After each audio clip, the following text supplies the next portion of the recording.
Hello, everyone, and we have a packed-out venue. And firstly, what a panel we have for today's session. They said to me, if you're going to do something on LinkedIn, you've got to bring in the big guns. And I think I've definitely done that with Mary and Grace here today. So, firstly, we all know that LinkedIn is the #1 destination to build your professional brand online, right? So it has over 1 billion members, 1 billion for the people at the back, and all decision makers are on the platform. So everyone in the room knows the potential of what it could do for not only your career, but for your business as well. This year at Web Summit, we've seen a lot of conversation on AI and how it's ripping up the old rule book on how successful brands were built, which were information and facts, right?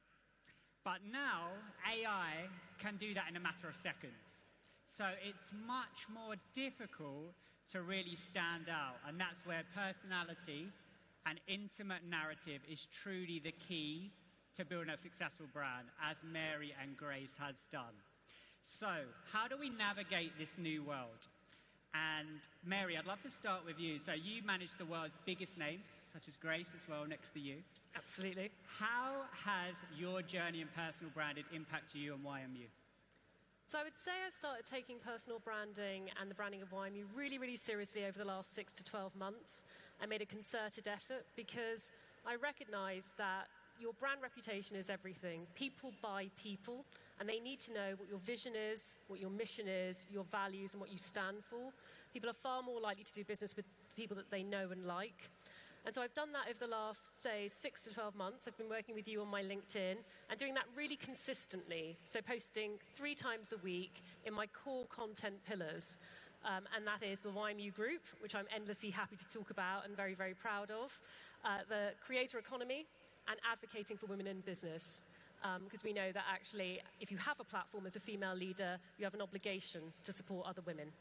And those are sort of my 3 pillars. In terms of what it's produced for YMU and myself, I'm on this panel talking to you right now. That's as a direct correlation from some of the work that I'm putting out there. I've expanded my network exponentially. I already had a pretty good network, but it's broader still. And I'm finding more and more opportunities coming in for me as an individual, but more importantly for YMU as a group. Amazing. And I love what you said there around content pillars. I think that's so important. And we will touch on that as well around what good content looks like. But Grace, how about you with Tala and Retrograde and building that brand? I mean, I think that personal branding has had different threads throughout my kind of whole career and in terms of the ways I've looked at it. I think that in the beginning I was building a personal brand pretty inadvertently. I was strategically, I guess, growing my social media and growing a community there, but I definitely wasn't thinking about it purely in terms of personal brand. I think that, you know, that's a function of how early the creator industry was when I started, but also the fact that I wasn't even out of university, so wasn't really using my brain yet. And I think as I kind of came out of that and really started to recognize what I wanted to do and the types of work I wanted to do, the types of jobs I wanted to do, the type of company I wanted to start, I started to realize that, you know, when you're building a business, you're not building a CV in the same way as you are if you're going from maybe in a more corporate background. And therefore, if I wanted to do anything that wasn't the first thing I ever did, I would have to build a specific name for that, and I would have to specifically build a name for my aptitude and my skill set and the exposure I've had to different industries. And I think that's when I really started thinking about personal branding. And since then, you know, it's led to even me starting Retrograde. You know, originally when Jake reached out, my co-founder, he was, you know, we'd met before and he'd done a kind of cold outreach and said, you know, let's go get dinner and talk about the company he was building at the time. So I've thought about it a lot, definitely thought about it more and more over the past few years. And for me, it's really been about building a base of kind of knowledge and championing areas that I want to champion that also align with the type of career that I want to build for myself. So I guess building a sort of CV online. Yeah, absolutely. And I want to address the elephant in the room as well, because you are the founder of multiple businesses.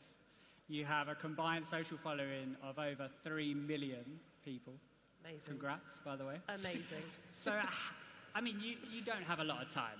So how do you get this included into your day-to-day? Because I've also read that you love to carve out time for board game evenings, at least once a month, playing Articulate. So if anyone wants to Great challenge game. Grace, Articulate is the game that she's good at. So how do you find that time to really manage that? I think as with anything, if you want to prioritize something and you want to get it done, you've got to schedule it in. I believe in that so strongly. I think that your to-do list is like a liquid, and it will go into every single part of your life if you allow it to. And I think that, especially building a business, it has become, it goes into every area of your life. Yeah. And problems are problems at any time of the night, any time of the day, and when you least expect it. I think that the only thing I've been able to do to, I guess, carve out time in order to be able to prioritize other things, like, you know, being able to have some time to rest, or being able to have time with friends and family and all of that, is just around booking it in. It's around booking it in. It's about getting very clear on my boundaries. And I think, you know, I've definitely over the past year or so in particular got really clear on the fact that actually you have to be so aware of the opportunity cost of everything you're doing. And I think that I've been I'm very ambitious, and I've been very set on the direction I want to go in, and I still am, and I don't think that will ever change. I do think that's pretty ingrained into my personality, but I do think that actually being aware of the opportunity cost of everything you're doing, and being aware of the fact that actually, especially with social media, it can always feel like if you are doing one thing, you are missing out on 1,000 other things. And actually just being aware of like what you want to prioritize and how you can get that into your time, that's been incredibly important to me. So that goes for both the balance side, personal branding side, scheduling it in. As Mary said, getting very clear on how many posts you're doing a week, when you're creating those, how you're creating those, how you're ideating those, and genuinely scheduling that time in. And when you say around boundaries, I think when people post on social, you can get so caught up in looking at the likes, looking at the engagement. Yeah. So how do you manage that? I think it's all around KPIs for me. It's all around getting very clear on what you want from something, because if you genuinely just want reach from something, then yes, looking at likes and reach is the only thing to look at, really. But I think when we all sit down and think about, like, why do I want to build a personal brand? Why do I want to, you know, talk about this, and why do I want to share this with the world? I think usually it's something that likes and reach would help us get towards. That is not an end goal. The end goal is getting better opportunities, or being able to start a company, or being able to get investment, or being able to be known for something. And that means that there are so many more important things than likes and reach, and being able to really measure those and work towards those is incredibly important. So how can you actually start to quantify how well positioned you are, how your personal brand is, in the same way as, like, if I was thinking of Tala as a brand, and I was thinking of how I'm positioning that and how someone thinks of that brand when they think of it, I wouldn't just be looking at how many likes we're getting on Instagram. I'd be looking at who we're partnering with. I'd be looking at what we're talking about. I'd be looking at, like, what social moments we're actually making a thing out of. So I think it's so easy to get caught up on social media with one metric. And I think the vanity metrics are the things that actually get in the way of genuine personal brand building, because, I mean, I believe so strongly in the 1,000 true fans kind of thing. I think that it is so true. I think that building depth in relationship and community goes so much further than building breadth. And I think that, interestingly, on social media, usually when you build depth, you then are able to get the breadth. But I think that a lot of, especially within the past few years, that breadth has been so encouraged, and that reach has been so encouraged, and I understand why it has. But at the same time, if for your 1,000 people that follow you or are watching your LinkedIn or whatever, if they would never name you when they think of the top 5 people who do X, then yeah, you've reached them and they're following you, but they're not actually thinking of you, and they're not putting you forward for opportunities, and they're not saying your name in rooms that you're not in. And so that, I think, is incredibly important, and getting very aware of the KPIs that you need to be tracking that are nothing to do with those vanity metrics. Absolutely. And Mary, we've heard it from a founder's point of view as well. So as a very busy CEO, we see that online on your LinkedIn you share, you know, being a parent to Margot and spending time in London exploring with her. So I can only imagine the amount of calls you're getting, especially in entertainment. You're managing people who have very well-established brands. Yeah. So why was it important for you to really put the effort in? So a few reasons, really. I think I was very aware that there was a gap in the market in terms of the understanding of the depth and breadth and scope of YMU. So we're a team of 300. We're operating in entertainment, music, sport, business management. We're in multiple territories. And so there was a communication piece that needed to be done around the group. And I was determined that I was going to make a concerted and strategic effort to communicate that effectively.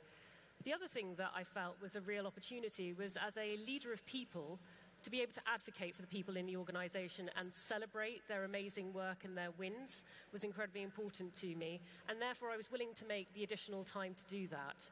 And then the third piece, as I said, was around women in business. I feel that I actually have an obligation as a woman with a platform to do that. And when you see how much of a struggle women have got in terms of actually getting funding and coming up the career path, then speaking about that is key. And so for me, like Grace was saying, if you want to do something, you will make time for it and you'll prioritize it. And I'm organized. I know exactly what I'm doing. I know when I'm posting, what hour, etc. I work with you, Patrick, and we bounce ideas off each other, and then we're good to go. And then when I'm at events like this or working with clients, etc., I'm always thinking, how can I get some content? And that doesn't have to be overly produced. It should be authentic, and it should align with the content I'm speaking about. But in the moment, I can grab something, and it feels authentic. Absolutely. And I think it's key what you said there around making sure that whatever you're doing, how does that relate to LinkedIn? Because I'm sure everyone in this room, is it a show of hands, who feels the cringe factor for posting on LinkedIn? Yeah, a few straight up there at the front. I see you. So, Mary, how do you make sure that you don't do that? Because obviously you want to stand out, showing your personal brand, but you're doing it with the interest of YMU. Yeah.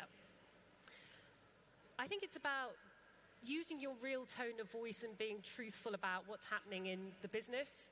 So instead of a picture of me in the gym talking about AI, which are two things that are completely not correlated, I'm talking about what's going on in the group and what's happening in our clients' lives. I mean, one of my best performing posts was about Grace, actually, and it was about your New York Times billboard, because it was a real thing to an incredibly important client, a very climatic, exciting moment, and people felt that and resonated with that.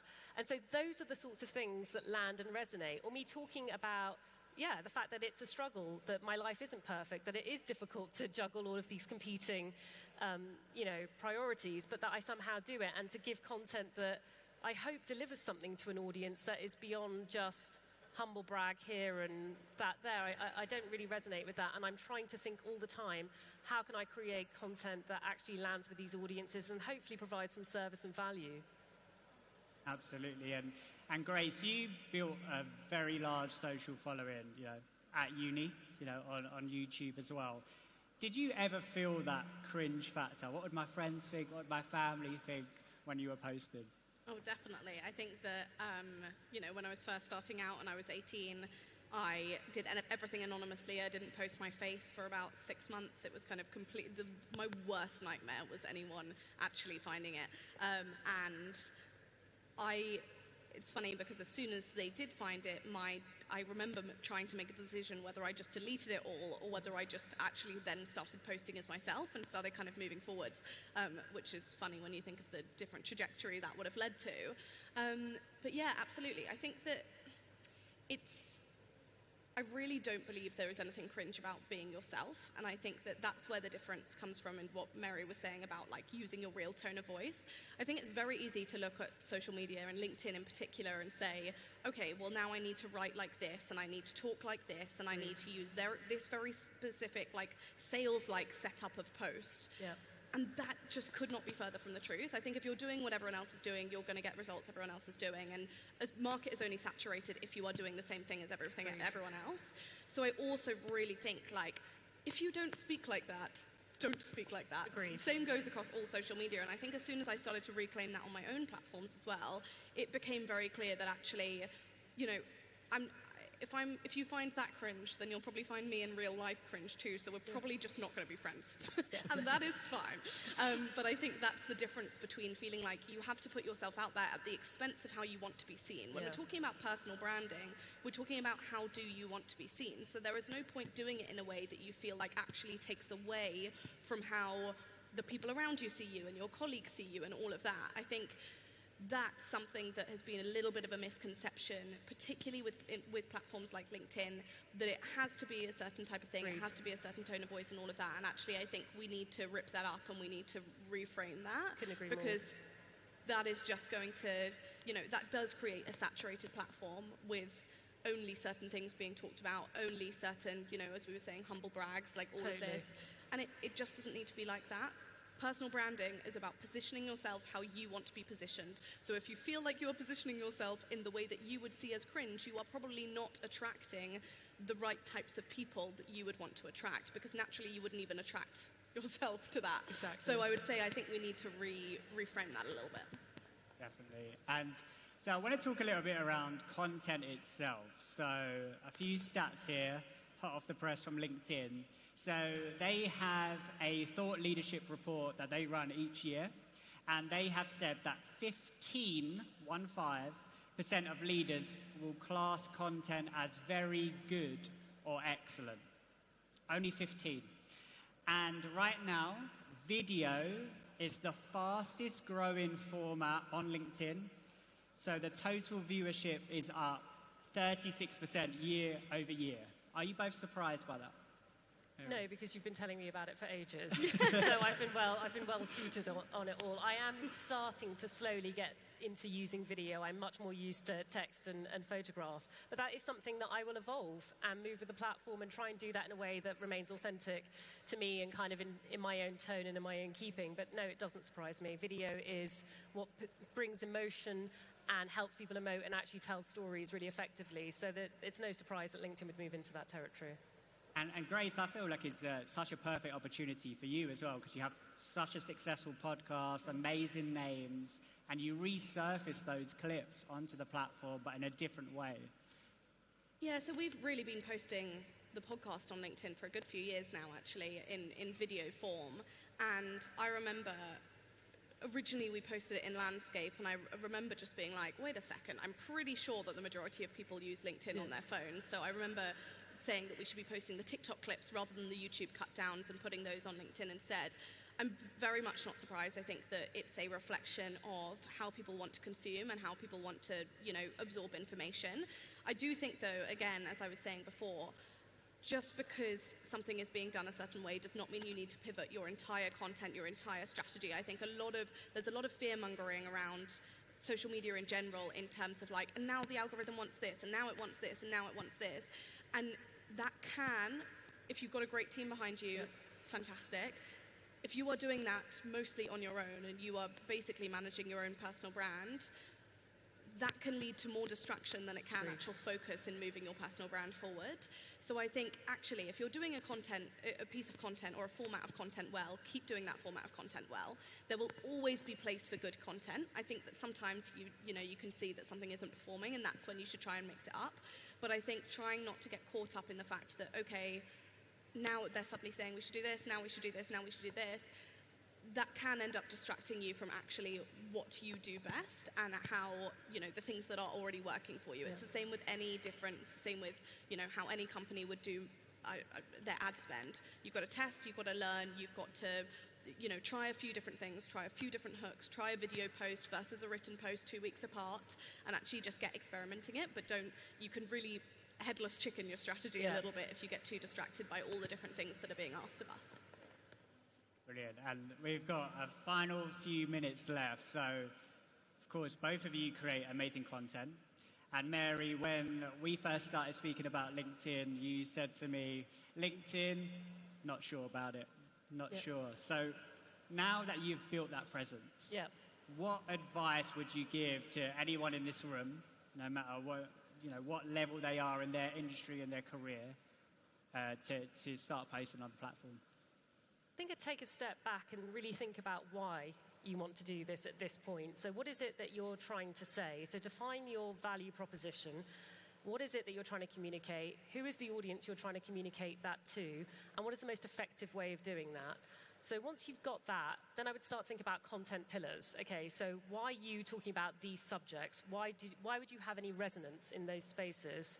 And then how do you start to craft a narrative that feels coherent and compelling, authentic, differentiated against all the other people that want to talk in that space as well? And so much of that is around taking time to be consistent, to be thoughtful and strategic about the posts, to have compelling assets that go with those posts, and to really come from a place of service rather than bragging. And I think that's what I would advise people to do. And look at the people that are doing it really exceptionally well and figure out why they're doing that. What are the traits that they bring to that platform, and how can you interpret that for yourself? There's a good list there as well, and not just, you don't have to create content. It's commenting, as you say, looking at people in the industry. And Grace, you've probably seen it from a founder perspective as well. There's a lot of businesses trying to cut through online. What advice would you give somebody? I'd say think about it like you think about anything else when it comes to marketing. You want to be very clear on what your end goal is. You want to be very clear on what your positioning should be. You want to be very clear on, as Mary said, why are you doing this? If you want to start posting on LinkedIn, or you want to start doing this with your brand, why are you doing that? What is the end goal, and what's going to lead there? Exactly. And I think then that's when you really break it down into, okay, as a brand, are you only then speaking about your brand? Are you only speaking about your products? Spoiler alert, I generally say on social media that's not the thing to do. You shouldn't be selling all the time. You should be, getting to a point where your brand has a knowledge of, people have a knowledge of what your brand stands for, what they would think of a certain thing, what they would, how they make things and why they do things, and a bit more of the behind the scenes. And I would really build out content pillars in the same way as you would for yourself, in order to be able to give a really cohesive and 360 view of your business. I think, again, it's one of those things that's very easy to feel like you should be posting in a very certain way about very certain things, and only selling or only talking of your own business or whatever it might be. And actually, really, what you need to get clear on is, why would people know my brand for this? Why would people know, what my business thinks of this? And make sure they know that over and over and over again. And that depth thing, again, I will just say, try not to do absolutely everything. Focus is incredibly important, and the best brands that I think of, if someone asked me to say a brand, are the ones that I know exactly what they do, why they do it, what their unique value proposition is, all of this. So tell that to your audience again and again and again, because that is the only way they're going to know it. And actually, we know that your reach doesn't go to 100% of people all the time. So same with personal branding. Just really make sure every single person knows who you are, why you are that way, what your position is within the industry, and tell them that over and over and over. Amazing. And Mary, you have 15 seconds to summarize what would be the biggest advice you would give the audience. What key piece of advice I would give? Be yourself, be authentic. Don't copy people, don't parrot what other things that you've heard. Be yourself. Amazing. Cool. Thanks, everyone.